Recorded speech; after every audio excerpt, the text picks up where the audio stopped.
Welcome back to my channel Bangla tasty kitchen. এভাবে লাল লাল করে গরুর মাংস রান্না খেতে কার না ভালো লাগে। তাই আজ বানিয়ে ফেললাম আলু দিয়ে গরুর মাংস লাল ঝোল। আপনাদের কি এটা পছন্দ? আমরা সচরাচর গরুর মাংস রান্না করলে আলু দিয়েই রান্না করে খাই, খেতে কিন্তু দারুণ হয়। তাই ভাবলাম আপনাদের সাথেও আমি এই রেসিপিটি শেয়ার করি। এভাবে রান্না করে গরম ভাতের সাথে খেতে কিন্তু দারুণ লাগে।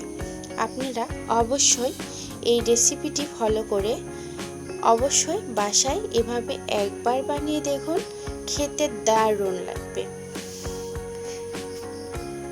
তো চলুন চলে যাই রান্নায়।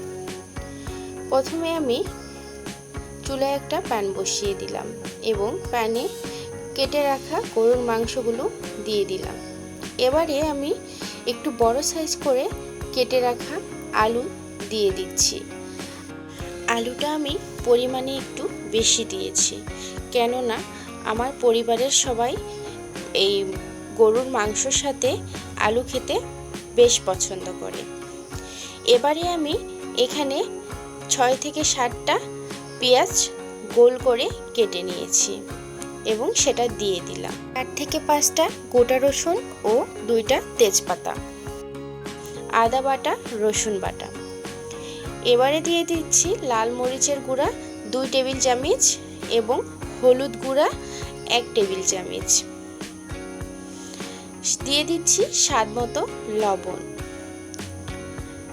আরও দিচ্ছি 1 চামচ জিরে গুঁড়া ও 1 চামচ গরম মশলার গুঁড়া। দিয়ে দিচ্ছি ফালি করে রাখা শুকনা মরিচ এবং রান্নার রেগুলার সয়াবিন তেল। এবার হাত দিয়ে এটাকে ভালো করে মেখে নেব, একটু চেপে চেপে মেখে নেব। আমি কিন্তু এখানে বাড়তি কোনো মশলা ইউজ করিনি, একদম ঘরোয়া উপায়ে যে মশলাগুলো সচরাচর পাওয়া যায় আমি সেগুলো দিয়েই রান্না করছি। তো এভাবে রান্না করলে অনেক মজার হয়।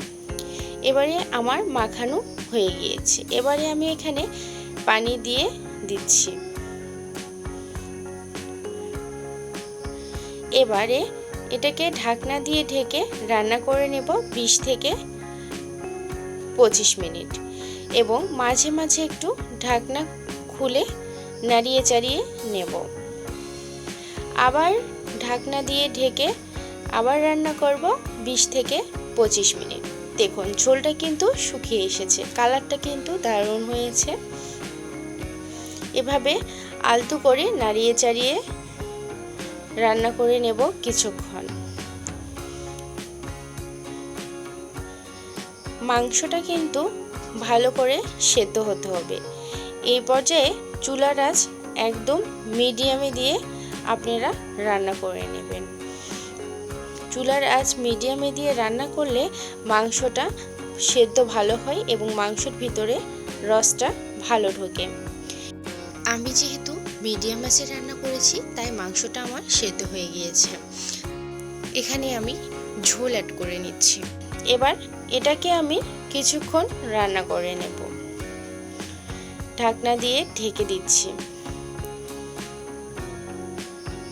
আমার রান্নাটা প্রায় হয়ে এসেছে।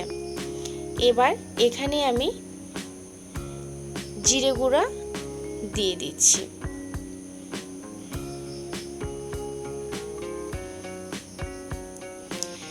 এভাবে গরুর মাংসের পাতলা ঝোল এবং লাল লাল ঝোল খেতে কিন্তু গরম ভাতের সাথে অনেক মজার হয়।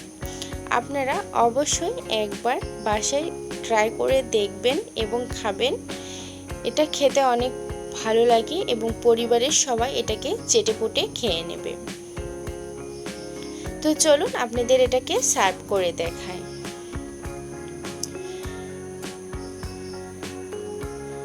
একদম লাল লাল ঝোল, আলু দিয়ে মেখে খেতে কিন্তু দারুণ লাগবে।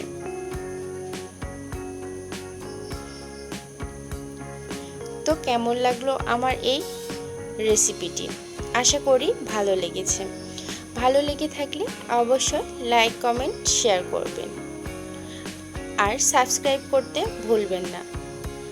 বেল আইকনটি অলে করে রাখবেন, এতে নতুন নতুন ভিডিও দেওয়ার সাথে সাথে আপনাদের কাছে আগে পৌঁছাবে। আমি কিন্তু সব রান্নাই ঘরোয়া উপকরণ দিয়ে করি, তাই আমার প্রত্যেকটি রান্নার টিপসগুলো ফলো করবেন এবং যারা নতুন রাঁধুনি তারা অবশ্যই রান্না শিখে যাবে। তো ভালো থাকবেন সবাই, আল্লাহ হাফেজ।